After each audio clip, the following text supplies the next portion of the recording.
नेपाल के head coach की race मानो कोई टफ एग्जाम हो गया है जो क्लियर होकर ही नहीं दे रही है।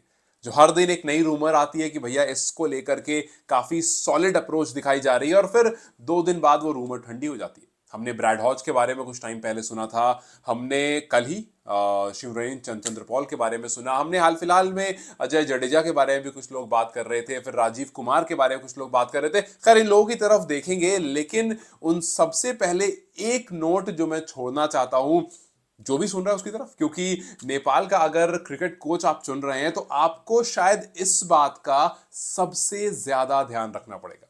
देखिए, अगर आप एक एसोसिएट नेशन का कोच पिक करते हैं तो आपके दिमाग में सबसे पहली चीज जो होनी चाहिए वो ये कि जो भी बंदा है, चाहे वो दुनिया कितना जबरदस्त खिलाड़ी क्यों ना हो, वो एसोसिएट नेशन को फॉलो करता हुआ होना चाहिए। वो खास करके नेपाल क्रिकेट को फॉलो करता हुआ होना चाहिए, क्योंकि लेट्स से कि आप एक बड़े जबरदस्त क्रिकेटर उठाकर लाते हैं। लेट्स से ऑस्ट्रेलिया कोई ग्रेट है, वेस्ट इंडीज का कोई ग्रेट है, किसी और कंट्री का कोई ग्रेट प्लेयर है, और हो सकता है वो बहुत अच्छा कोच भी हो, आप उसको उठाकर लाते हो, लेकिन वो नेपाल क्रिकेट को फॉलो नहीं करता, वो एसोसिएट नेशन को फॉलो नहीं करता है, तो 6-8 महीने तो उसे समझने में लग जाएंगे कि भाई अपनी टीम के किस प्लेयर की स्ट्रेंथ क्या है, वीकनेस क्या है, और फिर उसके साथ साथ जिसके सामने आप खेल रहे हो, लेट्स से कि उसने नीदरलैंड को कभी देखा ही नहीं, उसने नामीबिया को कभी देखा ही नहीं, तो आखिर ऐसा कैसे होगा कि जब आप उनके खिलाफ प्लानिंग बनाएंगे, आपका कोच खुद सीखने में लग जाएगा। मतलब वो कोच नहीं होगा, वो स्टूडेंट होगा। वो खुद पहले अपना पूरा टेन्योर का जो पहला 6 महीना होगा वो ये समझने में निकाल देगा कि यार अच्छा ये नीदरलैंड है, ओके नीदरलैंड का ये स्ट्रेंथ है, ये वीकनेस है, या ये नामीबिया की स्ट्रेंथ और वीकनेस है, या फिर और कोई टीम यूएई हो गई और कोई टीम हो गई जिनके साथ अक्सर नेपाल सीरीज खेलती है। तो जब भी आपको एक कोच पिक करना है, वो हो सकता है वो ऑस्ट्रेलिया की स्ट्रेंथ और वीकनेस बहुत अच्छे से जानता हो सकता है वो वेस्ट इंडीज की स्ट्रेंथ और वीकनेस बहुत अच्छे से जानता हो, लेकिन साल में एक ही बार ऐसा होगा कि नेपाल जाकर के इन टीम से खेलेगी, लेकिन जो स्ट्रेंथ नेपाल को बनानी है वो तो अपनी ऑपोजिशन के खिलाफ स्ट्रांग होकर बनानी है। और अगर कोई कोच ऐसा आता है जिसको ऑपोजिशन के बारे में उतना नहीं पता और उस पर्टिकुलर टीम के बारे में जिसको वो कोच करने जा रहा है नहीं पता, तो शायद उसकी जो महानता है ना वो वहीं पर खत्म हो जाएगी। सो मेरे हिसाब से this is the first point. अगर कैन ने डिसाइड कर लिया है और रिवील नहीं कर रहे हैं, दैट्स अ डिफरेंट थिंग, लेकिन अगर डिसाइड नहीं किया तो मुझे लगता है ये एक फैक्टर है जिस पर सबसे ज्यादा नजर होनी चाहिए कि भैया जो भी कोच हो वो फॉलो तो करता है नेपाल। अगर फॉलो नहीं करता तो आप अभी कह दो कि भैया हम आपको चुनने का सोच तो रहे हैं, लेकिन आप थोड़ा होमवर्क करने के लिए बैठ जाओ कि नेपाल क्रिकेट टीम की स्ट्रेंथ क्या है, वीकनेस क्या है, इनकी फर्स्ट क्लास की जो सेकंड बैच होता है जिसको आप आगे फॉरवर्ड करते हो, उस बैच में कौन कौन से लोग हैं जिनको आप लुक अप टू कर सकते हो। बिकॉज अगर आप इन लोगों को नहीं जानते हो तो एक साल आपका सीखने सिखाने में निकल जाएगा, और जहां पर ये टीम इस टाइम पर है हो सकता है इससे 2 स्टेप पीछे आ जाए, हो सकता है टेक्निक्स काफी अच्छी से सीख ले, हो सकता है और चीजें सीख ले, लेकिन वो जो कोच और प्लेयर के बीच की अंडरस्टैंडिंग होती है वहां पर बहुत दिक्कत हो जाएगी। एक छोटा सा एग्जांपल आपको देता हूं ग्रेग चैपल का। जब ग्रेग चैपल इंडिया के कोच बने थे उस टाइम पर बहुत बातें निकली थी और हरभजन सिंह ने खास करके बहुत सारी कंप्लेन की थी, और एक बहुत मशहूर बात ग्रेग चैपल के बारे में कही जाती है कि वो जब इंडिया के कोच बने थे तो वो इंडिया में ऑस्ट्रेलिया का कल्चर इंट्रोड्यूस करने लगे थे। अब आप बिना प्लेयर को जाने, बिना उन्हें समझे, बिना उनके बारे में कुछ भी जाने, अचानक से एक वो फैक्टर ला करके सामने रख दोगे और सोचोगे कि जी एकदम से चेंज कर देते, तो इतनी जल्दी कोई चेंज नहीं आता है। और वही हुआ कि ग्रेग चैपल के आने के बाद टीम में बंटवारे होने शुरू हो गए। चैपल को लगा जी ये 5 खिलाड़ी बहुत अच्छे हैं, उन पर ज्यादा ध्यान होने लगा, बाकी खिलाड़ी एवरेज हैं, चलो छोड़ो, इन पर काम करते हैं, इनको स्ट्रॉन्ग करते हैं। फिर इस तरह से टीम में डिवीजन होने लगा और खुद प्लेयर में भी बहुत सारी अनबन होने लगी। तो काफी बार ऐसा हुआ है कि एक बड़ा खिलाड़ी, एक बड़ी टीम का बड़ा कोच आता है और उस कल्चर को ला करके इस पर्टिकुलर टीम में घुसाने की कोशिश करता है और फिर वो सक्सेसफुल नहीं हो पाता है। सो मेरे हिसाब से ये कुछ फैक्टर हैं जिस पर सबसे पहली नजर होनी चाहिए कैन की। अब हम देखेंगे वो 4-5 नाम जिसकी तरफ अब तक रूमर्स उड़ चुकी हैं और क्या वो इस पर्टिकुलर रोल के लिए सूटेबल है नहीं, और अगर हैं तो किसका क्या पॉजिटिव है और किसका क्या नेगेटिव है। मुझे पता है इनमें से एक फैक्टर, जब मैंने चंद्रपोल वाली वीडियो बनाई थी तो उसमें काफी लोगों ने लिखा था कि चंद्रपोल को 5 साल का एक्सपीरियंस नहीं है, और साफ साफ क्राइटेरिया में लिखा हुआ है कि minimum 5 year of coaching experience in professional cricket. खैर आपको एक बात बता दूं कि जब क्राइटेरिया निकालता है कोई भी बोर्ड, जब क्राइटेरिया निकालता है तो यस उनका जो क्राइटेरिया होता है वो होता है सॉलिड है, लेकिन काफी बार आप कुछ ऐसे कोचेस पिक कर लेते हो जो क्राइटेरिया में फिट नहीं बैठ रहा है। सबसे अच्छा एग्जाम्पल तो रिसेंट का है गौतम गंभीर। जब बीसीसीआई ने निकाला था बड़ा सा पर्चा कि भैया ये होना चाहिए, उसमें से कुछ क्राइटेरिया था जो गौतम गंभीर फुलफिल नहीं कर रहे थे। गौतम गंभीर कभी किसी और नेशनल टीम के कोच नहीं बने, सो बहुत सारा फैक्टर था जो वहां पर गौतम गंभीर के साथ मैच नहीं कर रहा था। लेकिन आपको गंभीर मिल रहे थे, गंभीर की वैल्यू काफी थी, आईपीएल जिताकर आ रहे थे, तो उस टाइम पर बीसीसीआई को लगा कि राहुल द्रविड़ के बाद ये ज्यादा बेहतर होंगे, तो उन्होंने गौतम गंभीर को फाइनल कर लिया। हालांकि वो क्राइटेरिया पर फिट नहीं बैठ रहे थे कुछ चीजों पर। तो काफी बार ऐसा होता है कि बोर्ड जो है वो फैसले ले लेता है और कहता है कि ठीक है जी, एक दो क्राइटेरिया मैच नहीं भी कर रहा है तो कोई नहीं, ये खिलाड़ी बहुत बड़ा है, कोच अच्छा बनेगा, भरोसा करके और बाकी उसके नंबर्स को देख करके आप फाइनलाइज कर देते हो। सो हो सकता है कि कोई कोच ऐसा पिक हो जाए जिसमें सारे क्राइटेरिया फिट ना बैठ रहे हो और उसके बाद भी कैन उसको पिक कर ले। तो सबसे पहला नाम, let's have a look at Brad Hodge. Brad Hodge जो कि नेपाल को जानने लगे, जो कि नेपाल को समझते हैं, क्योंकि हमने देखा कि वो एनपीएल में आए, एनपीएल में सुदर्शन पश्चिम रॉयल्स के साथ थे। सो यस, उनको समझा जाना। दीपेंद्र सिंह आयरी के बारे में काफी बात कर रहे थे कि वो उनके फास्ट हैंड को मैक्सवेल जैसे रिलेट कर रहे थे और बहुत सारी चीजें। तो इससे समझ में आता है कि उन्होंने एक क्लोज ऑब्जर्वेशन रखी, सिर्फ आयरी को लेकर नहीं और भी प्लेयर्स को लेकर के।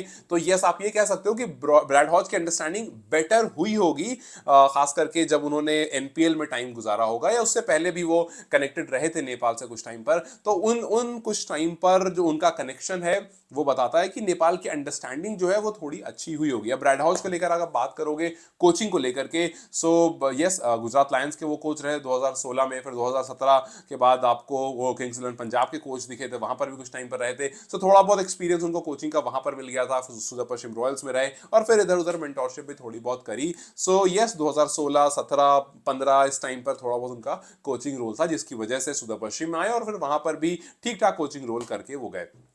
सो ये बात तो ठीक है कि चलिए ब्रैड हॉज जो है वो एक ऑस्ट्रेलियन कल्चर लेकर आ सकते हैं, लेकिन वहां पर एक चीज हमें याद होनी चाहिए कि सबसे बड़ी प्रॉब्लम जो आएगी हॉज में और टीम में, वो आएगा language barrier. We have to accept this कि लैंग्वेज बैरियर एक प्रॉब्लम होता है। हालांकि उससे आप आप क्रॉस कर जाते हो, बिकॉज टीम में अब ऑलमोस्ट हर टीम में ऐसे प्लेयर होते हैं जिनकी इंग्लिश इतनी अच्छी होती है कि वो दूसरे प्लेयर्स से या दूसरे कोचेस से बात कर ले, बट अक्सर एक बैरियर होता है, इस बात को हमें एक्सेप्ट करना पड़ेगा। दूसरा नाम अजय जडेजा। अजय जडेजा को लेकर के बीच में काफी बात हुई, खास करके तब जब वो अफगानिस्तान के मेंटोर बने थे 2023 वर्ल्ड कप में। उस टाइम पर उनकी वैल्यू एकदम से बूम हो गई, क्योंकि जिस तरह से अफगानिस्तान में चेंजेस दिखे, लोगों ने कहा कि यार Jadeja is definitely a very good mentor, क्योंकि अफगानिस्तान ने खुद बहुत तारीफ की। राशिद खान हो गए और भी बहुत सारे प्लेयर हो गए, उन्होंने अजय जडेजा की खुद तारीफ की। जब मैं हशमतुल्लाह शहीदी अफगानिस्तान के जो कैप्टन उनसे मिला था, उन्होंने भी बहुत तारीफ की थी। उन्होंने कहा था कि यार उन्होंने जडेजा जैसा इंसान नहीं देखा, कोचिंग रोल में बात करो एज अ ह्यूमन बीइंग देखो, उन्होंने बहुत तारीफ की थी। सो यस, एक अच्छा एटमॉस्फेयर मिला, उससे अफगानिस्तान को काफी ज्यादा हेल्प मिली, अफगानिस्तान में काफी ज्यादा सपोर्ट मिला। वहां पर लैंग्वेज बैरियर नहीं था, बिकॉज हिंदी दोनों बोलते और समझते हैं, सो वहां पर एक लैंग्वेज बैरियर नहीं था। सो यस, अजय जडेजा का जो लैंग्वेज बैरियर वाला पोर्शन है वो तो कवर्ड है, बट उसके अलावा जब अफगानिस्तान क्रिकेट टीम को वर्ल्ड कप 2023 में उन्होंने मेंटोर करा, तो वहां भी थोड़ा सा अच्छा खासा एक्सपीरियंस वो लेकर आए। एमआई एमिरेट्स को भी उन्होंने बैटिंग कोच की तरह सर्व करा है 2023 में, तो थोड़ा बहुत एक्सपीरियंस वहां पर है। दिल्ली क्रिकेट टीम को उन्होंने कोच करा है 2015-16 में, बाद में रिजाइन कर दिया था, तो वहां से थोड़ा सा एक्सपीरियंस है। तो ऐसे मिल बांट करके थोड़ा थोड़ा सा एक्सपीरियंस इनको इधर से आता है। हालांकि वो कोई वास्ट और मेजर एक्सपीरियंस लेकर ये भी नहीं आते। वहीं अगर आप चंद्रपॉल की तरफ देखोगे, तो हम कल बात कर चुके थे उनके बारे में कि सीपीएल 2022 का जब टाइटल जीती थी जमाइका, उसके कोच चंद्रपॉल थे, तो वहां से थोड़ा एक्सपीरियंस। यूनाइटेड स्टेट्स की जो विमेन टीम है उनको कोच करा है, तो वहां से थोड़ा एक्सपीरियंस लेकर आते हैं। और फिर अंडर 19 टीम जो है वेस्ट इंडीज की, उनको भी सर्व करा है, तो वहां से भी बैटिंग कंसल्टेंट की तरह, तो वहां से भी थोड़ा सा एक्सपीरियंस लेकर के चंद्रपॉल आते हैं। लेकिन चंद्रपॉल के केस में भी वही सीन है कि एक तो पहला, क्या वो एसोसिएट क्रिकेट फॉलो करते हैं, क्या वो नेपाल को इतनी अच्छी तरह से जानते हैं, या फिर आने के बाद 6 महीने उनका खुद लर्निंग फेज रहेगा, खुद वो एज अ स्टूडेंट रहेंगे कि भैया कौन सा प्लेयर कैसा है, किसकी स्ट्रेंथ कैसी है। अच्छा, जब नामीबिया से खेल रहे हैं, जरा देखें नामीबिया के प्लेयर्स कैसे हैं, कौन किस किस, मतलब जब आप खेलने जा रहे हो और अगर आपका कोच खुद आपकी टीम और आपके ऑपोजिशन को नहीं जानता है, तो वहां पर परेशानी खड़ी हो सकती है। सो ये कुछ नेगेटिव्स हैं। पॉजिटिव हम चंद्रपॉल की बात कर चुके हैं पिछली वीडियो में, सो नेगेटिव शायद रह गया था, तो वहां पर कुछ नेगेटिव जो काफी ऑब्वियस है वो मेंशन करना जरूरी था। सो ये नेगेटिव्स हैं। अगर आप आगे बढ़ो, राजीव कुमार को लेकर कुछ बात हो रही थी, जिनको अभी हाल फिलहाल में हमने देखा था, एनपीएल में आए थे, कुछ टाइम रहे थे, लेकिन फिर वो बहुत ज़्यादा देर नहीं रहे, बिकॉज उनके फैमिली इश्यूज की वजह से छोड़ करके जाना पड़ा था पोखरा को।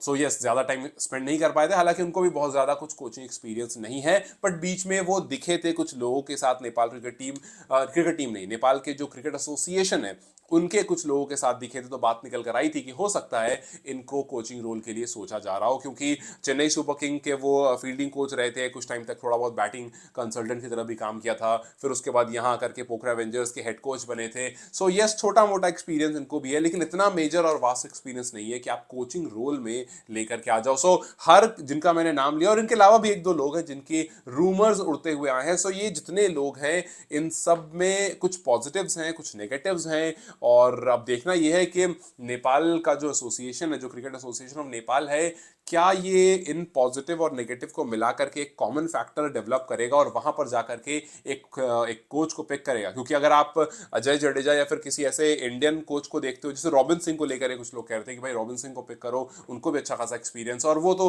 ठीक ठाक टाइम तक कोचिंग कर भी चुके हैं और इंडिया के भी साथ रह चुके हैं, वो मुंबई इंडियंस के साथ रह चुके हैं, सो ठीक ठाक एक्सपीरियंस उनको भी है। सो इस तरह के कुछ नाम हैं जो काफी बार बाहर आए, उनके एक्सपीरियंस को लेकर के, उनके पुराने नंबर्स को लेकर के लोगों ने कहा कि यार ये ज्यादा बेहतर होंगे और ये ज्यादा बेहतर होंगे। हालांकि रूमर्स में कुछ ये नाम सामने जरूर आए थे, लेकिन अब देखना यह है कि कैन आखिर और कितना टाइम लेगा अपने कोच को फाइनलाइज करने में, अपने कैलेंडर को फाइनलाइज करने में, क्योंकि दिन खत्म होता जा रहा है, जनवरी निकल गया, फरवरी निकल गया, मार्च आ गया, और हमें बीच बीच में एक नाम निकल कर आता है, वो कुछ दिन सरफेस होता है, और जो डिस्कशन होती है वो जाग जाती है, और जो क्वेश्चंस होते हैं वो दब जाते हैं, वो बैठ जाते हैं, और कोई भी क्वेश्चन कर नहीं रहा होता उस टाइम, बिकॉज लोग एक्साइटेड हो जाते हैं कि अच्छा चंद्र पॉल आने वाला है या फिर कोई XYZ आने वाला है। सो लेट्स जस्ट सी कब तक ये रूमर्स और डिस्कशंस चलेंगे और कब जाकर के फाइनल हमें कैलेंडर और कोच नेपाल क्रिकेट टीम की तरफ से या Nepal cricket association of Nepal की तरफ से मिलता है। खैर, आपको क्या लगता है, आपके दिमाग में क्या कोई नाम है जो आपको लगता है कि बिल्कुल सूटेबल होगा इस कोचिंग रेस के लिए?